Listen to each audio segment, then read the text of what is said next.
ဒီနေ့ကတော့ဒီပန်းဦးလေးရဲ့ရာဇဝင်ရှင်းပြမှာပါပန်းဦးလေးကစိတ်ကြတာလို့ပန်းဦးကလည်းအဝိုင်းထိုးထားတာကြောင့်အသီးတွေအလုံးကြီးဒီအသီးတွေလုံးကြီးကတကယ်တော့လေအစစ်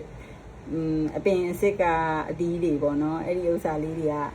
ဒီမှာတော့အများကြီးပဲတီးညာတွေ့တယ်အဲ့ဒါနဲ့တပင်ခုံနေတဲ့စီကနေပြီးတော့တပင်ညှက်နေတဲ့စီကနေပြီးတော့ဒါလေးတွေကိုပန်းဝထိုးမယ်ဆိုပြီးတော့ကွက်သွားပြီးတော့ခူးပြီးတော့ချွေပြီးတော့ယူလာပေါ့နော်ဒီခိုင်းလေးတွေကြီးပဲချွေထုတ်ပြီးတော့ယူလာအဲ့ဒါနဲ့ကိုယ့်ရဲ့ driver ဟဲ့တနင်းနဲ့အဲ့ဒီဥစ္စာကိုတဲ့ဘာလို့မလို့လဲတဲ့ယူနေရတဲ့အဲ့လိုမျိုးမေးတော့အားနဲ့ငါကားလို့ဒါလေးတွေကိုပေါ့နော်ဟိုအိမ်ရောက်လို့ရှင်ပန်းဝထိုးမှာလို့အဲ့လိုမျိုးပြောပြတော့သူကနဲ့ဒါတဲ့ပန်းမဟုတ်တာတဲ့ငှက်စာတွေတဲ့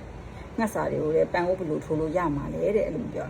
မဟုတ်ဘူးရတယ်ငါဒါလေးတွေကိုပန်းဝထိုးမှမို့လို့ငါဒါလေးတွေကိုဂိုင်းတေးလေးချိုးပြီးရှူသွားမှာလို့လည်းပြော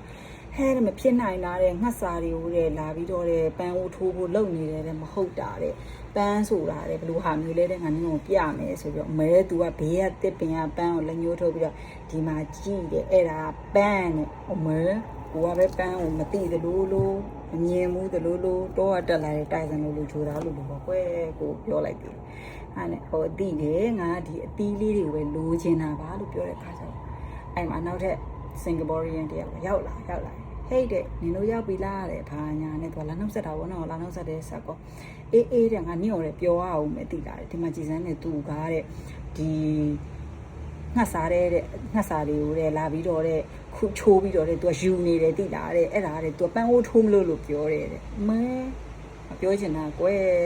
ကိုပါကိုမနေနိုင်မထိုင်နိုင်ငါ့ကိုဗလိမ့်နေဆိုရင်လေ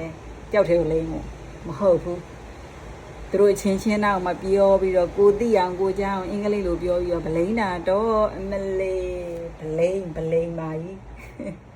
လက်လန်ပဲအဲ့တော့ကျမရဲ့ဗလိမ့်ခံရတဲ့ပန်းဦးလေးအကြောင်းလာရှင်းပြပါโอเคဒါမဲ့သူဗလိမ့်မဗလိမ့်လေးကျမရဲ့ပန်းဦးလေးအရင်ချစ်တယ်โอเค